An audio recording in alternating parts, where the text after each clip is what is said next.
coordinator of the Praxis blog as a part of the California Council of Cultural Centers in Higher Education. So if you missed today's webinar, this is just a recording and a shorter version of the presentation that I earlier. But yeah, if you're interested in the blog or if you're a contributor, I hope that this webinar will help you learn more about the blog, who we are, who CACHE is, and ways to get involved. At the end of this webinar, I will be giving you all my contact information. So if you are a contributor and you have questions about any of the processes, or if you're interested in being a contributor, then you know who to contact. So we'll begin the webinar right about now.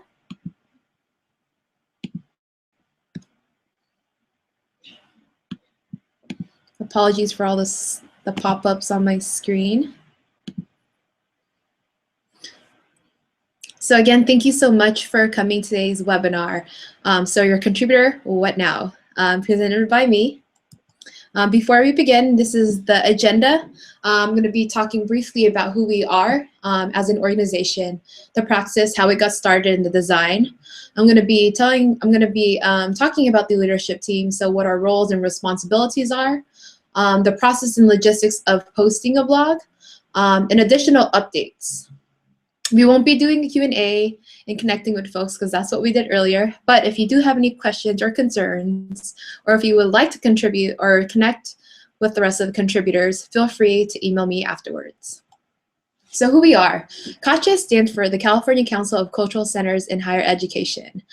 We were established in 1994, and it was basically a space for professionals who worked in cross-cultural centers and multicultural affairs. It was a space for support, it was a space for affirmation, and a space to exchange ideas and issues with each other. CACHE provides a number of ways, number of professional development opportunities. So from our regional drive-ins, we have every semester in the northern region and also in the southern region. We also have our summer retreats. And our summer retreats is basically a 2-day retreat where you get to meet with our members who are from the south and the north. And we host a variety of workshops and keynote speakers. And it's just a really awesome space to network and to get support. CACHE is also an opportunity to network. And it's also, and what I love about CACHE the most is that it's an opportunity to exchange ideas. As a programmer myself, I love to share my ideas with folks, and I like to hear about what other people are doing in campuses so I can bring them on my campus as well. So more about the Praxis blog and the backstory. The Praxis blog really was initial discussion that happened at our 2014 summer retreat at UC San Diego. And so at a retreat, as I've mentioned, we host a variety of workshops and presentations and keynote speakers and opportunities to socialize and network with each other. And so what I've noticed, or what the executive board noticed, was that there was a lot of conversations about wanting to continue the conversation, right? Continue the conversations about issues that we were experiencing on our campus, identity, social justice, and higher education in general. And so one day, after the summer retreat, a bunch of the exec boards got together at BJ's, and we talked about these things over some Pizookies. And we all know that Pizookies are magical, and when you have magical things, magical ideas happen. And so in our conversation, we too talked about social justice. We too talked about education. We also talked about how there's a lack of scholarship on cultural centers and multicultural affairs. And so we also thought, like, okay, given all the feedback that we heard from our members, how do we continue these conversations about social justice, about education, about our practices? And so then we thought that the blog would be an appropriate platform to do so. Like the retreat, we really wanted to replicate that space. We wanted to replicate the space where folks to talk about theory, to talk about scholarship, but also be able to share practice, which is how we came up with the title, The Praxis Blog. And the Praxis, basically, how it defined is being able to connect theory to practice. So what is it exactly? So again, the Praxis blog is a community online forum of scholars and scholar practitioners to share, discuss, and bring awareness to information about current and emerging topics related to cultural centers, multicultural affairs, diversity, social justice, and higher education. So the design. Design is pretty, this is the design of the blog. We have contributors. Each semester we'll do a call out for folks who are interested in writing each semester. So that means having contributors for the fall, for the spring, and the summer. And they're selected to write about an issue, trend, or practice they're passionate about. We have an editorial board. Editorial boards are usually folks who are a part of the executive board. And what our role is to provide reviews and provide feedback to our contributors. The blog will post every Monday at 10 o'clock a.m. and we'll be posting on our social media, and we'll also be doing email blasts to all of our members. And the blog, again, is really focused upon trends and issues in higher education and practices. So for example, if a contributor is writing about men of color at PWIs, we want to make sure that there's a practice that's involved with it.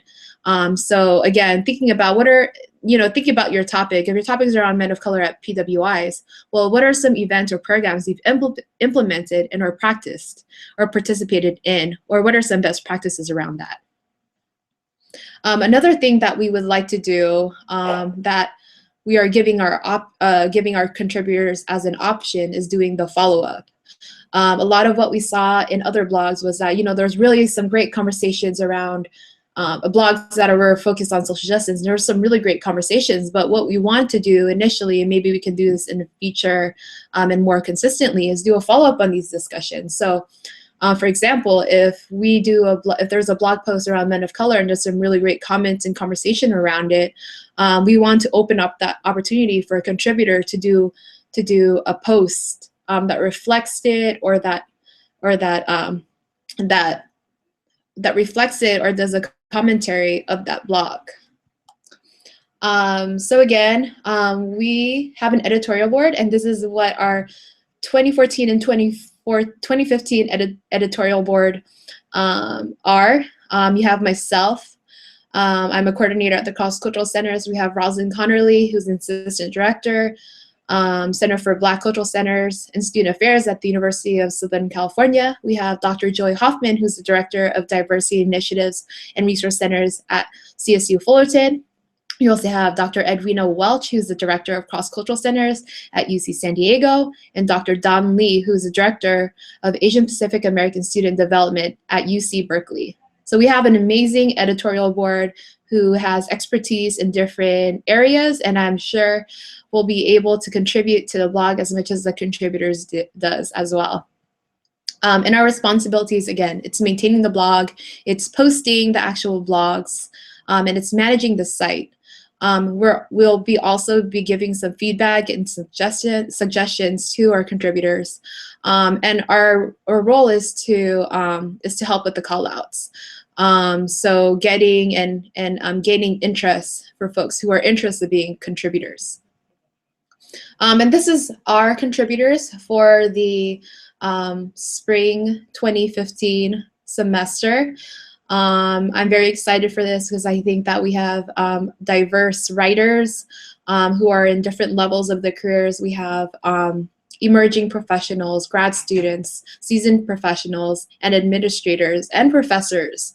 And I would say that they're not just in California, they're in different parts of the United States, which is exciting because the conversation doesn't just happen in California, but the conversation around cultural centers and identity and social justice happens everywhere else. So we wanted to open that opportunity up for other folks in the field as well.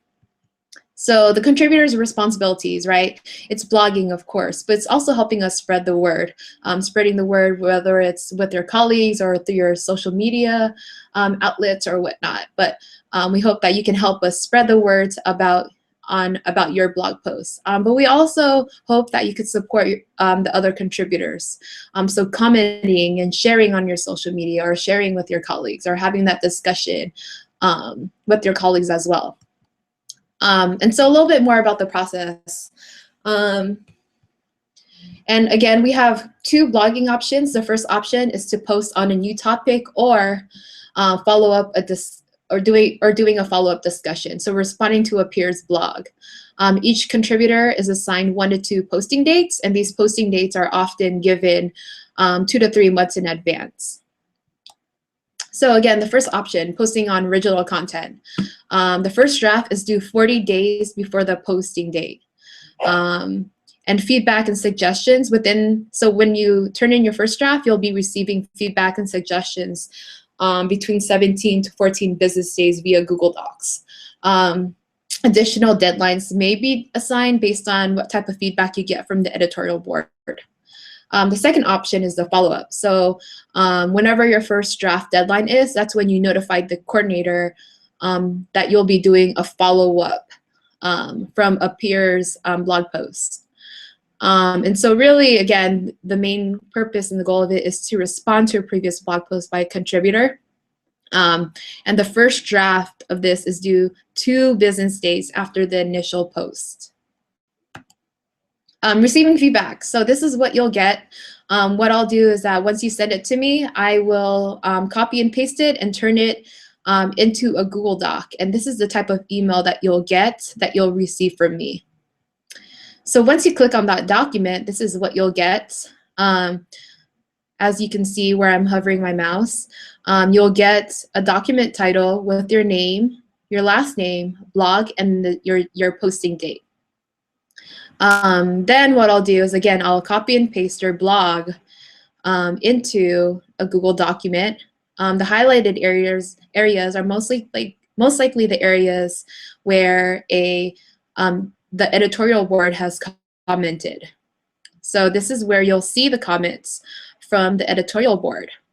We also want this to be an opportunity for you to have conversations with us about, for example, if this was a sentence that you really liked, or if you had questions about the specific editing that this editorial board or member did, you can reply to it. So this would also be an opportunity for you to reply or answer the questions that the editorial board might have. And so what we're looking for diverse blog and writing styles. General formats are cool, but it could be through different types of ways. It could be lists. So for example, the way BuzzFeed does it. It could be interviews that you have with people. It could be a comic strip. It could be really any way or shape or form that you want to do. We're really inclusive of different writing styles. We're also aware that we're gonna appeal to different readers. So we really want to be considerate of that too. And we're looking for diverse topics. Really, what you want to post is really up to you. We just ask that it's related to higher education, that's related to diversity, social justice, cultural centers, and multicultural affairs. Guidelines and expectations. These are things that are still in the workings, but these are some general guidelines and expectations that we're looking for. We're looking for APA formats. If you're citing a program, or if you're citing a conversation that you had with someone, make sure that you gain permission from folks, and make sure you reference them and give them credit. We also expect that your blog post adheres to the CACHE mission and vision. And so that's just to make sure that our mission and our goals are aligned with what our blog posts are. And please consider deadlines. I know that we all have very busy schedules, but just know that everyone on the editorial board, we're volunteers of this organization. So those deadlines are going to be really crucial to make sure that you're receiving adequate amount of feedback that you need for your blog to be amazing and awesome. And the last expectation is that we want you all to have fun.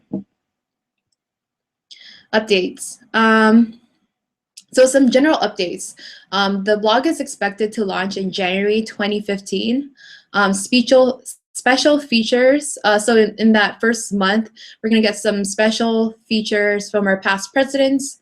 And it's just also a way to kind of show examples of what we expect in the blog, but also show examples of what the follow-up should look like. As of right now, the website is still under construction. looks like right now. If you want to see how the blog currently looks like, don't expect too much because I'm still currently working on it. You can check it out at thepraxisblog.wordpress.com. Also, I would encourage you all to add us on social media. Add us on Twitter at Kache, and also on our Facebook.